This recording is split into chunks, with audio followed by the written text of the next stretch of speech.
Hi DCS, it's Miss Judah. I'm really excited to teach you guys how to make fortune tellers today.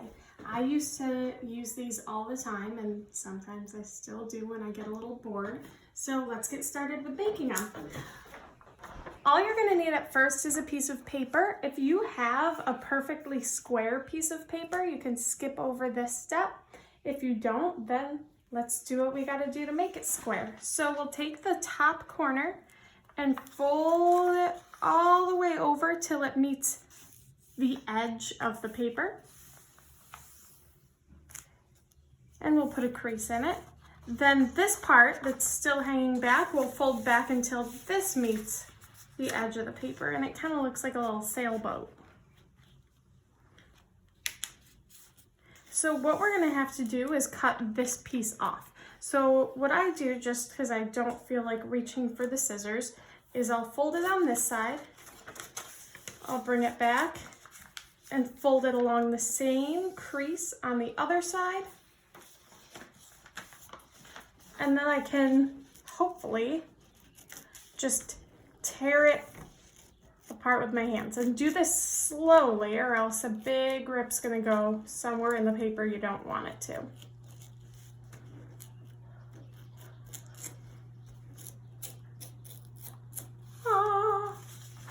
All right, so now we have our square.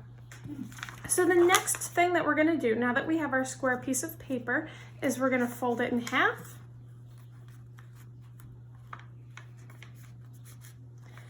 And then we're gonna fold it in half a second time.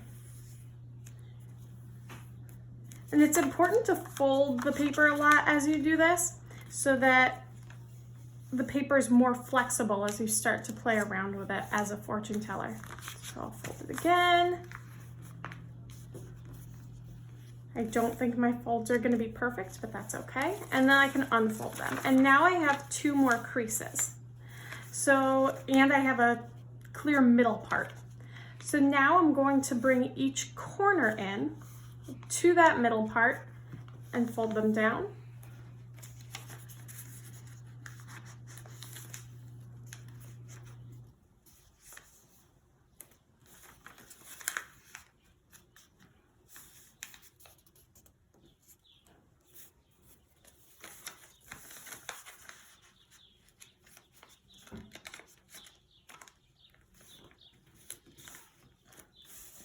And I'll turn the paper over and do the same thing on the other side. So I'm going to fold each of these corners down to the middle.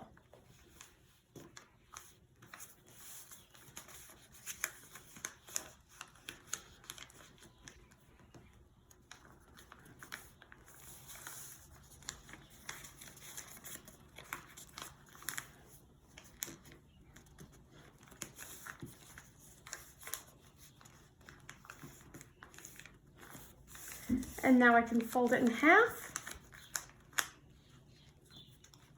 And again, this time we're folding again just to make the fortune teller more flexible so we can move it. So now we open it up and fold it in half the other way.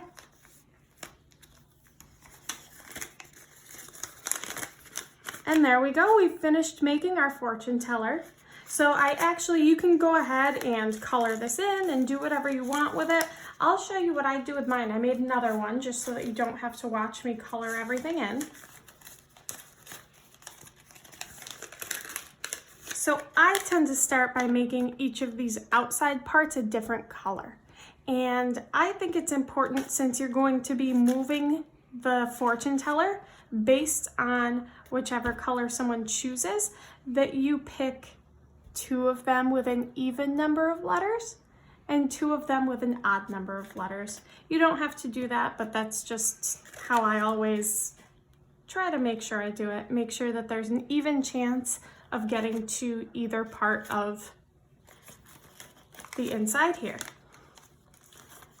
From there, I just go ahead and number each one with 1, 2, 3, 4, 5, 6, 7, and 8. That way, again, there's the same amount of even numbers as there are with odd numbers, so that there's an even chance that they can get either to one section or another. So